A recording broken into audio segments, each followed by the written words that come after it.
Harga beras di sejumlah pasar di Surabaya masih tinggi. Kondisi ini dikeluhkan sejumlah pedagang dan pembeli. Guna menekan tingginya harga, pemerintah Kota Surabaya kerap menyalurkan bantuan melalui operasi pasar dan penyaluran beras bulog dengan harga miring. Namun nyatanya harga beras masih bertahan di harga yang cukup tinggi. Sudah sebulan terakhir harga beras di pasaran masih tinggi. Pada kondisi normal, umumnya beras dengan harga Rp9.000 per kilonya masih dapat dijumpai. Namun saat ini harga beras dibanderol dengan harga di atas Rp10.000. Sementara untuk beras kualitas medium berada di kisaran harga Rp13.000. Kenaikan ini tentunya dikeluhkan oleh pedagang dan agen distributor beras. Selain harga yang mahal, para agen juga merasakan sulitnya mendapatkan stok beras. Kita kan tadi kan macam ini kan lebih 20, 30, sekarang kan tinggal 10 lebih. Jadi nggak bisa juga karena banyak yang tutup gitu. Pabrik-pabriknya kan banyak yang tutup sekarang, udah nggak sanggup produksi lagi. Sementara itu di Pasar Pucang, Surabaya, Rabu pagi pemerintah kota mendistribusikan 2 ton beras bulog ke pedagang. 1 kilogram beras bulog ini kemudian dijual lagi oleh pedagang dengan harga Rp10.900. Stok masih ada. Untuk dari pemerintah kota sendiri menggelontorkan 1 minggu 2 kali untuk beras SPHP yang medium bulog. Jadi Pasar Pucang mendapatkan 2 ton. Meskipun sebulan terakhir pemerintah Kota Surabaya telah melakukan berbagai upaya, nyatanya harga beras tak kunjung turun.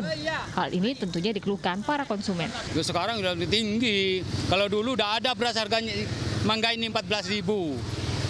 Hanya paling mahal ya 12.000 udah lah. Ini soal mahal terus yang beli itu loh. Apa itu? Bicara gini kok mahal terus sih, bukan saya yang menaikkan gitu, Mbak. Setiap harinya pemerintah Surabaya menyuplai beras bulog ke sejumlah titik di Kota Surabaya. Rata-rata dalam satu lokasi beras yang disalurkan antara 1 hingga 2 ton, tergantung kemampuan beli pedagang. Gia Clarissa, Didin Iswandani, Surabaya, Jawa Timur. Saat pemilihan umum 2024 tinggal menghitung bulan, jutaan pemilih pemula masih kebingungan bagaimana cara mereka menyalurkan hak politiknya. KPU Surabaya pun menggelar sosialisasi ke sekolah-sekolah. Namun tanpa alat peraga, sebagian peserta sosialisasi masih belum memiliki bayangan pelaksanaannya. Dengan hari pemungutan suara kurang dari 5 bulan, KPU Surabaya terus mengenjot sosialisasi.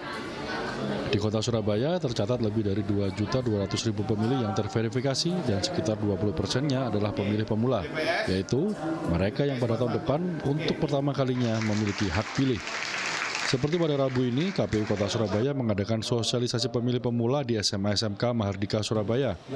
Diikuti ratusan siswa kelas 11 dan 12, anggota KPU Kota Surabaya memberikan panduan bagaimana cara memberikan suara saat pemilu nanti. Karena di tahun 2024 akan ada 2 hajatan besar di Kota Surabaya, yaitu Pilpres dan Pileg pada 14 Februari, serta Pilkada pada 27 November 2024. Angka 20% sendiri itu kan cukup maksimal, cukup tinggi ya. Karena memang bahasanya kita ke depan itu akan ada bonus demografi dan seterusnya itu ya ini. Dan terbukti hari ini teman-teman pemilih pemula di angka yang disebutkan tadi ini akan cukup besar, akan berpengaruh nanti terhadap pemilu. Bagi para siswa, sosialisasi ini dianggap sangat penting karena ini adalah awal baru mereka memasuki alam demokrasi. Tidak hanya pengenalan tentang pencoblosan, pihak KPU juga mendorong para siswa untuk mengecek status mereka apakah sudah masuk ke dalam daftar pemilih tetap DPT Pemilu 2024. Namun sosialisasi ini tidak berjalan mulus. Tidak adanya alat peraga membuat beberapa siswa kebingungan, seperti Reza Aditya, siswa kelas 12 yang terdaftar di TPS daerah Gubeng. Dia menyatakan masih belum paham betul tentang bagaimana cara mencoblos. Saya agak kurang jelas sih, karena kayak belum ada gambaran jelas tentang pemiluan itu gimana, terus cara penyoblosannya itu gimana. Kalau dari situ belum kebayang. Iya, belum kebayang. Terus tadi untuk pengecekan DPT tadi ada kesulitan nggak? Untuk cek DPT online itu saya cukup paham karena cukup gampang juga. Dalam kesempatan ini, KPU Surabaya juga menekankan agar para pemilih pemula ini menjauhi money politik. Karena selain menghancurkan demokrasi, juga ada ancaman hukuman kepada para pelaku politik uang ini. Ganjar Wicaksono, Miki Peresia, Surabaya, Jawa Timur.